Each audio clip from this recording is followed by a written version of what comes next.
E aí, tudo bem? Olha, se eu dissesse que um passarinho brasileiro, um teatro grego de milênios atrás e uma missa de domingo guardam, juntos, o mesmo segredo para a felicidade, o que você pensaria? Parece uma salada de frutas, né? Uma coisa totalmente aleatória. Bom, se prepara, porque hoje a gente vai montar esse quebra-cabeça e ele faz todo o sentido. Então, tá aqui na mesa as três peças do nosso mistério. O nosso famoso João de Barro, um teatro da Grécia Antiga e o ritual de uma missa. À primeira vista, não tem nada a ver um com o outro, mas a gente vai ver que a conexão entre eles é surpreendente. E a pergunta que vai guiar a gente nessa jornada é exatamente essa. O que é que esses três elementos tão diferentes podem ensinar pra gente sobre a busca mais importante da vida? Bora mergulhar nisso. Para começar a desvendar esse segredo, a gente precisa primeiro olhar para a nossa própria ideia de educação. Sabe, hoje em dia a gente pensa nisso de um jeito muito mecânico. A imagem é quase essa. A gente senta, abre um livro ou um vídeo e é como se estivesse fazendo um download de informações para o cérebro, só para cuspir tudo numa prova. Educar virou sinônimo de acumular dados. E aqui a gente já dá de cara com o primeiro contraste gigante. Enquanto a nossa visão é essa de acúmulo de dados, os gregos antigos tinham um conceito chamado paideia. E paideia não era sobre encher um pote vazio, de jeito nenhum. Era sobre modelar a pessoa por inteiro, sabe? Formar o ser humano de forma completa. E essa modelagem, essa formação completa, se apoiava em três pilares que não podiam se separar. A paideia queria ao mesmo tempo cultivar o intelecto, na busca pela verdade, a vontade, na busca pelo que é bom, pelo bem, e os afetos, nossos sentimentos, na busca pelo belo. O objetivo era formar a pessoa em sua totalidade. Agora, olha que interessante. Se a gente pega críticas mais recentes, como a do Paulo Freire e a educação bancária, a gente percebe uma coisa. O diagnóstico do problema é perfeito. Essa ideia de um professor que deposita conhecimento num aluno passivo.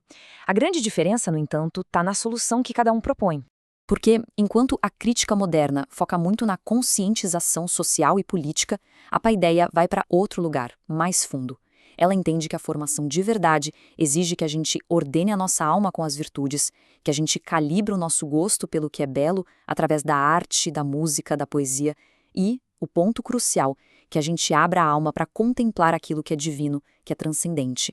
E essa ideia de contemplação leva a gente direto para a segunda peça do nosso quebra-cabeça. Pensa só em como a gente encara o entretenimento hoje. A frase clássica de sexta-noite é: "Nossa, preciso ver qualquer coisa só para desligar o cérebro." A gente busca uma anestesia, uma fuga da realidade. Só que a visão antiga era o exato oposto disso. E a prova está na própria origem da palavra teoria. Ela vem do grego da junção de theos, que significa Deus, e oran, que significa ver. Então, teoria, na sua raiz, significava literalmente ver a Deus. E aí a ficha cai. Isso muda tudo. Os gregos não iam ao teatro para desligar o cérebro, eles iam para fazer teoria, para contemplar a ação dos deuses na vida dos homens. Era um ato profundo, quase religioso, feito para ligar a alma e não para se esquecer dos problemas.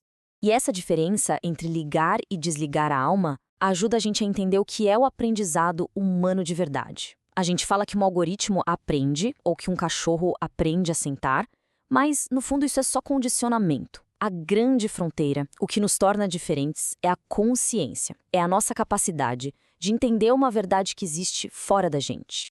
E a própria palavra educar confirma isso. Ela vem do latim educere, que significa conduzir para fora. Essa ideia destrói completamente aquela imagem do pendrive. Educar não é encher um copo vazio, mas sim ajudar a trazer para fora um potencial que já está ali dentro, esperando para desabrochar. E é aqui que entra o nosso amigo João de Barro. Esse quadro mostra a diferença de um jeito genial. O passarinho é um arquiteto fantástico, não é? Mas ele age por puro instinto. O objetivo dele, a casinha, é imposto pela natureza e os meios são sempre os mesmos. Ele não para e pensa, será que hoje eu uso um barro diferente? Já o ser humano, a gente concebe o nosso objetivo com a inteligência e escolhe os meios com a nossa vontade livre. É por isso que a gente precisa ser conduzido para fora. E essa nossa capacidade de escolher objetivos e meios leva a gente para a pergunta fundamental da vida. A gente trabalha para paga as contas para ter uma casa, tem uma casa para ter segurança, mas e aí? Qual é a linha de chegada? Qual é o objetivo final que lá no fundo todas as nossas ações estão tentando alcançar? Para os clássicos, a resposta é uma só: a felicidade. Mas, de novo, a gente tem um baita choque de visões. A nossa ideia moderna de felicidade é quase sempre a passividade. Ficar deitado numa rede, na praia, sem fazer nada. Para os clássicos, como Aristóteles, isso é um engano total.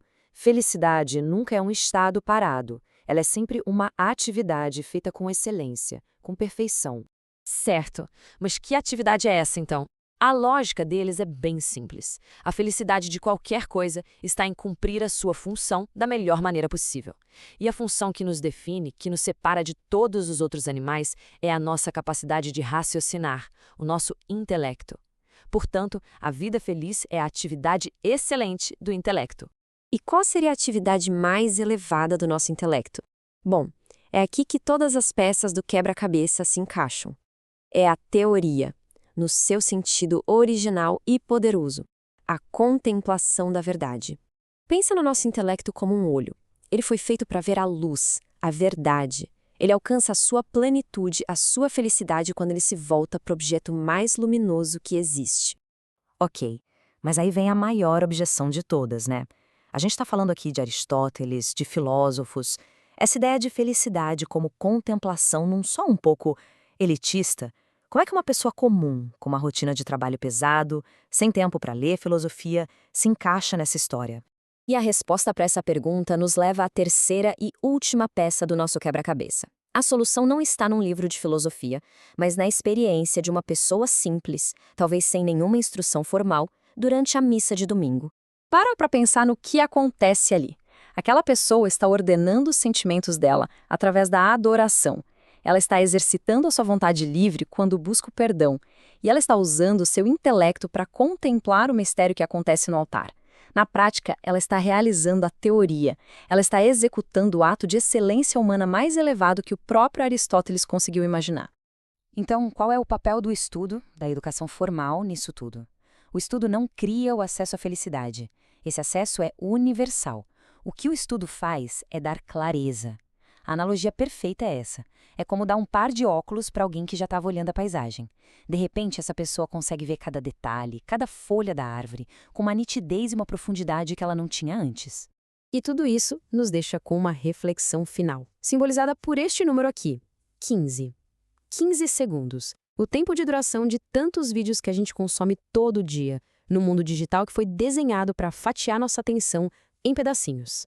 Então fica aqui a provocação.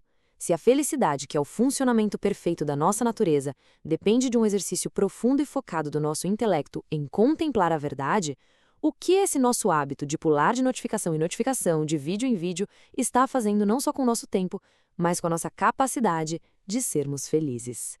Fique aí a reflexão. Até a próxima!